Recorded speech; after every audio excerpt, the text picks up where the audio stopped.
নমস্কাৰ ছাত্ৰ ছাত্ৰীসকল, আসাম বোৰ্ড একাডেমি ইউটিউব চেনেললৈ ওয়েলকাম জনাইছোঁ। আজি আমি ক্লাছ 10ৰ চেপ্টাৰ 1 যে আছে আৰু সেই চেপ্টাৰটোৰ নাম আছে ৰাসায়নিক বিক্ৰিয়া আৰু সমীকৰণ, ইংলিছত কয় কেমিকেল ৰিয়েকশ্যনছ এণ্ড ইকুৱেশ্যনছ।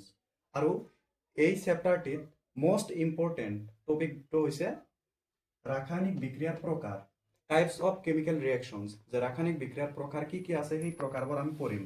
তাৰ ভিতৰত এটি 1 নম্বৰ প্ৰকাৰ হৈছে সংযোজন বিক্রিয়া, ইংলিশত কয় কম্বিনেশন রিয়েকশন। আর এই বিক্রিয়াটো কাক কয়? উইথ এক্সাম্পল আর উইথ এক্সপেরিমেন্ট আমি বুঝিম। সো তোমালে চোৱা যে সংযোজন বিক্ৰিয়া জীবৰ ৰাসায়নিক বিক্ৰিয়া দুটা বা ততোধিক বিক্ৰিয়ক পদাৰ্থ লগ হই এটা মাত্ৰ বিক্ৰিয়াজাত পদাৰ্থ উৎপন্ন হয় তেনেবোৰ রাসায়নিক বিক্রিয়াক সংযোজন বিক্রিয়া বলে।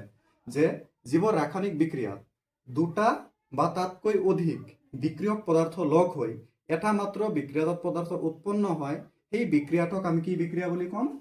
সংযোজন বিক্রিয়া। আর এই বিক্রিয়ার উদাহরণ তোমালোক চোৱা যে এটা সিম্পল উদাহরণ, সাপোজ হাইড্রোজেন গ্যাস আছে, এই যে এইটো আছে ব্রেকেটত যে দিয়া আছে, এইটো হৈছে অবস্থা, কি অবস্থাত আছে? হাইড্রোজেন গ্যাস অবস্থাত আছে। আৰু অক্সিজেন, অটো মানে অক্সিজেন গ্যাস, হাইড্রোজেন আর অক্সিজেন মিলিত হৈ পানি উৎপন্ন হৈছে। পানিটো কি? পানির অবস্থা হৈছে লিকুইড, আর সেই কারণে আমি লিকুইডক এল আখৰেৰে বুজাইছো।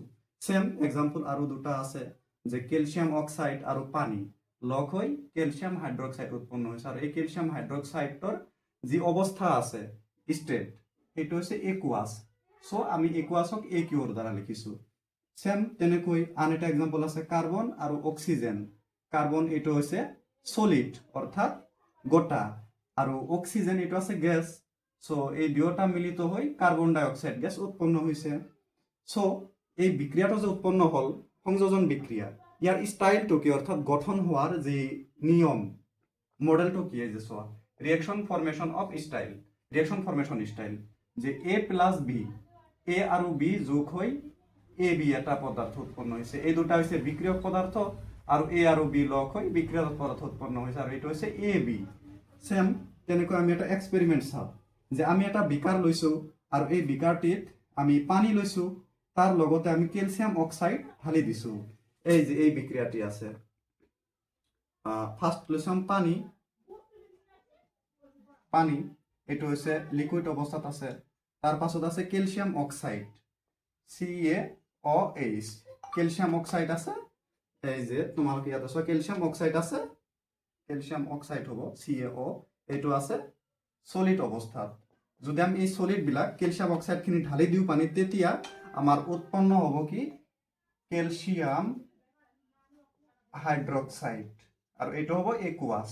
একুয়াস মানে হচ্ছে জুলিয়া। আর এই যে পানি দিয়া আছে, পানিত কি কি ঢালি দিছো আমি? Calcium oxide. ক্যালসিয়াম অক্সাইড ঢালি দেওয়ার ফলত ক্যালসিয়াম হাইড্রক্সাইড উৎপন্ন হয়েছে, ক্যালসিয়াম অক্সাইড উৎপন্ন হয়েছে। আর আশা করো এই ভিডিওটি তোমালোক বুঝি পাইছা, আর স্কিপ কৰি নোটছখিনি কৰি ল'বা। আৰু নেক্সটত আমি ৰাসায়নিক বিক্ৰিয়াৰ আন যিবিলাক প্ৰকাৰ আছে সেই প্ৰকাৰসমূহ সুন্দৰকৈ বুজাই দিম, লগতে উইথ এক্সপেৰিমেণ্ট, উইথ এক্সাম্পল। তাৰ পাছত প্ৰিভিয়াছ ইয়াৰত কি কি কুৱেশ্যন আহিছিল MCQ, সেইসমূহ কুৱেশ্যনসমূহ আমি সলভ কৰি দিম। তাৰ পাছত ইম্পৰ্টেণ্ট কি কি হয় চেপ্টাৰটিৰ পৰা, সকলোবিলাক তোমালোকক এই চেনেলটোত উপলব্ধ